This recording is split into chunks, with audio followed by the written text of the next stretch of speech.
Hello everyone and welcome to my first developer diary about the StarCraft 2 map Oblivion Breed. First of all, I wanted to say why I made this video. Well, I still do not have a playable version of the game yet, so I wanted to show you guys what I'm working on and that I'm still working on it. I've been working on this map since November last year, so it's been over 7 months now.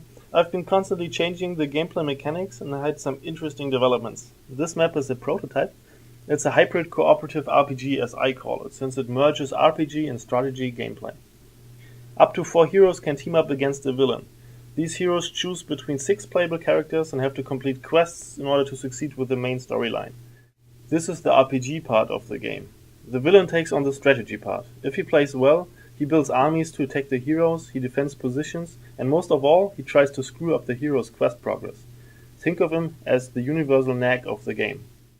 So up to 5 players can play this map together. As of now, the minimum is 2, since I didn't develop an AI for the villain yet. If you want to know more about the gameplay mechanics, just visit the project workspace on starcraft2maps.com using the link below. Alright, now to the good stuff. In the following, I'm gonna show you some of the things that are already implemented. As you can see, this map features a custom user interface. The minimap is located in the top left corner, which also contains the progress of the day-night cycle. The menu bar is collapsed into icons. The command card is modified to fit the RPG setting, and the top right corner holds your credits and lets you access other RPG components. You may have seen the day-night cycle, but I will come back to that later on. Right now I want to show you the quest list. This list contains all the active, failed and completed quests your character has done. You can always view their details or add a chart to the UI to keep track of them.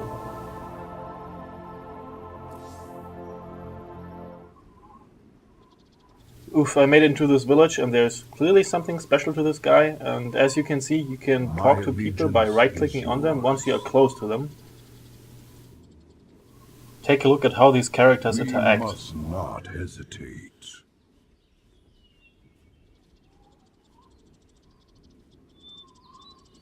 Sukdash Salak.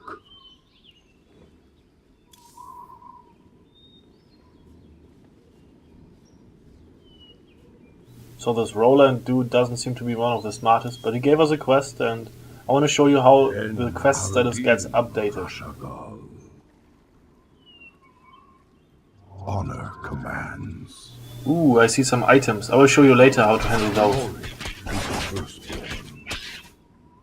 Please try to blend out the landing ghost squad that arrives when the spar is depleting. This is not really one of Zerathus's abilities. Glory to the firstborn.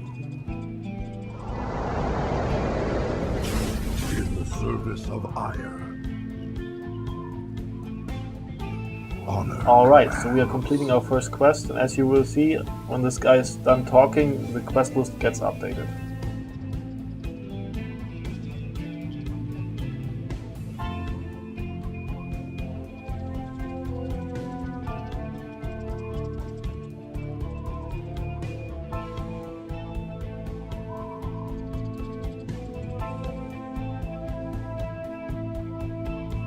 And there we go, a quick demonstration of the filters and we are done with the journal. Luckily, there's a Protoss archive located on this planet. Its nodes are spread throughout the map, and once your character passes one of these nodes, he gets stored. Upon death, he is restored in the last node he passes by. There are a few tunnels on the map, just move your character into the entrance to use them. Loud and clear. Since the heroes aren't balanced yet, Nova is wicked strong still. I'll try to kill her so you guys can see the archive link in action. And of course, in the retail version, not every killed unit drops an item. Strictly business. Acknowledged. En route. Got it. Loud and clear. On the move. I'll make it happen. Executing. Consider it done. Strictly business. Acknowledged. En route. Got it. Loud and clear. On the move. I'll make it happen. Executing. Consider it done. Strictly business. Acknowledged. And there she goes. Usually there's an epic death animation, but since you're dead, well, you can't see it.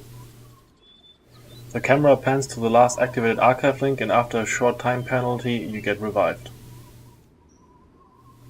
Dawn is coming. This does not only have visual consequences, since at night the sight range is reduced and Zerg units are stronger. Also, some of the hero's abilities are disabled. So if you hit a tough spot in the campaign, make sure to wait for the day. This is a full day in time-lapse, but since this still takes some time, I will feature one of the soundtracks mixed by Dragonstar.it for the boss battles of this map.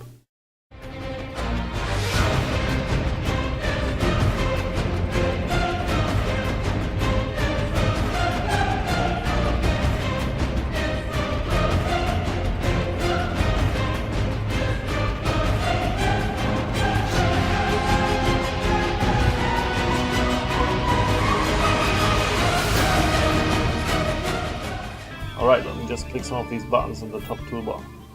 There's lots of information on the help page. If you have a problem you can't solve it with these tips, just post your question on the forum of the project workspace on starcraftmaps.com. I just saved my character to slot 1, and then I opened this player profile screen, which serves as a kind of statistic. You can see lots of badges which you can earn and lose. And I forgot to mention it earlier, but some quests are optional, and if you want to accept them, you have to pass a vote for it. That's it for Dev Diary 1. If you want to know more, just visit the workspace, the link is in the description. I am still looking for a mapper to improve the terrain, so if you want to get involved, just PM me on starcraft2maps.com. The next Dev Diary is going to be a little bit more interesting. I will be covering the heroes, so you will see all 6 heroes and their abilities. I will introduce my item generator and show you the inventory and equipment screen. I will also be showing some villain gameplay, including the base construction, the task list, Tiamat overlords and cerebrates. And the last one on the list, I'm going to show you the character selection, where you choose one of 6 heroes or import an old one. Thanks for watching.